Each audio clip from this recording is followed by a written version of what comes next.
Hello and welcome back to our first lesson this week. And we're moving on from the Anglo-Saxons. Well, not really moving on, as we're still going to talk about the Anglo-Saxons because they are part of this time period. But we're going to change our perspective for a moment and have a look at the Vikings and where they came from and why they came to Britain and when they came. So here's our Viking. But did you know that they never had horns on their helmets? In fact, this is a classic error that loads and loads of people make. It would have been silly for a couple of reasons. First off, massively heavy, these horns on the side of the head, and your head would be having to hold this horned helmet on your head. So no horns.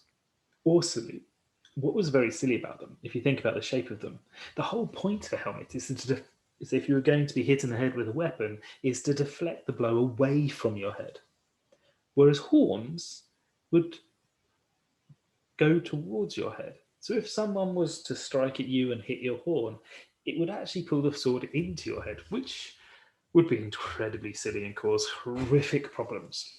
So no, they never actually had horns on their helmets. Their helmets may have been decorated, and they may have ceremonial ones, but they never had horns on their helmets going into fights.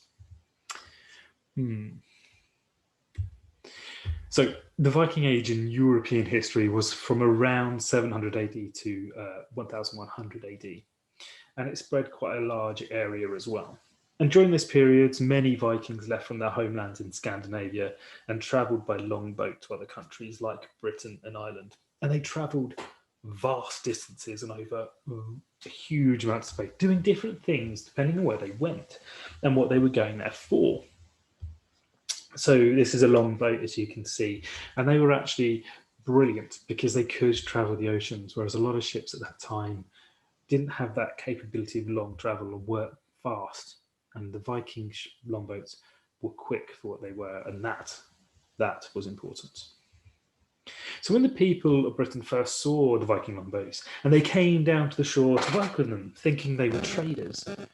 However, the Vikings fought the local people, stealing from churches and burning buildings to the ground. They were on a raid. In fact, the name Viking comes from the language called Old Norse, and this means a pirate raid. So they weren't called the Vikings, but the people who were going on and went off raiding in ships and went on the raids were said to be going Viking. And eventually this just became known as Vikings. So, where did they come from? So the Vikings, like the Anglo-Saxons and the Jutes before them, did come from Northern Europe. And they actually travelled from some of the lands where Anglo-Saxons and Jutes originally came from, Scandinavia, like Norway, Sweden, and Denmark. And this is why there are some things in common. You think about the Norse gods and the pagan gods, they were very similarly named and they did very similar things. And this is because originally they came from similar areas, about 400 years different.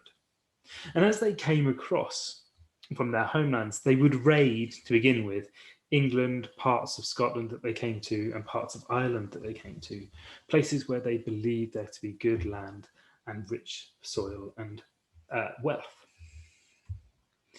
So, the first Viking raid in Britain was around 787. And the early raids were really violent, and they aimed to steal valuable items. They have to think about why this might be. They were highly violent because it put the fear in those people that they were raiding. Somebody that is fearful of you is more likely to run away and not put up a fight.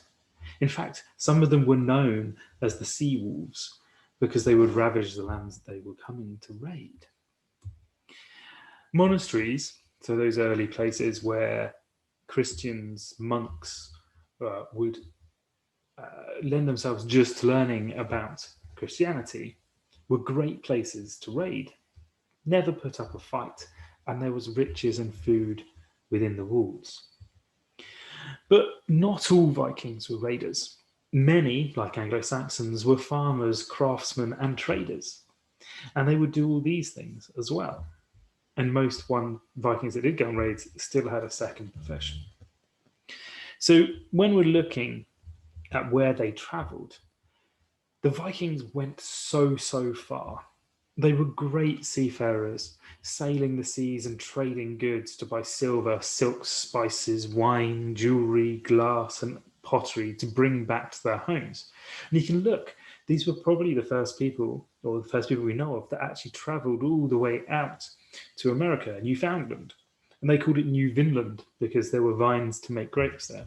They travelled down Russia, right down to Constantinople, where actually, when they were down there, they were seen as guards and warriors for hire. They travelled round the Mediterranean to trade into the Mediterranean. And of course, they raided across to Britain. Gradually, just like the Anglo-Saxons had done before them, the Vikings began to settle in Britain. And by 874, so about 100 years after the first raids, they had taken over much of Britain.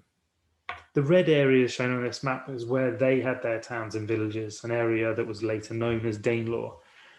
One king held out, the King of Wessex, King Alfred the Great.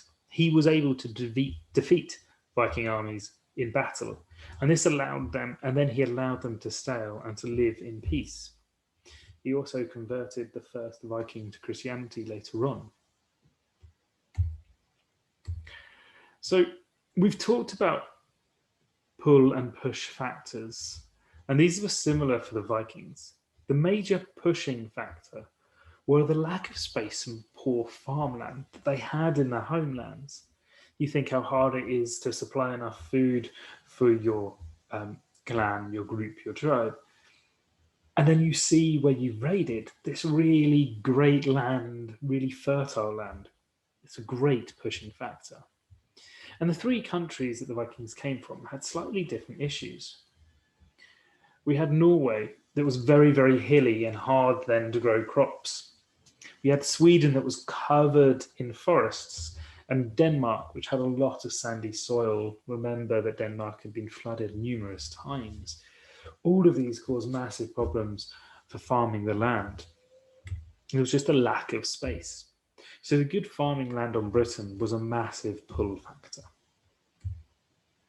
So your objective, your task today was, do we know where Vikings came from and why they came to Britain and where they came from?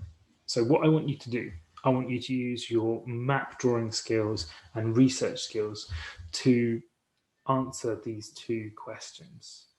I want you to show where the Vikings came from and where they landed in Britain. And I want you to find out why they came to Britain. First of all, why they came, and then why did they come to settle afterwards.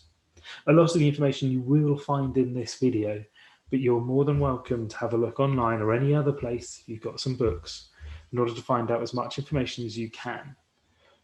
I can't wait to see your work. Good luck. Hope you enjoyed the lesson, and I'll see you in the next video. Goodbye.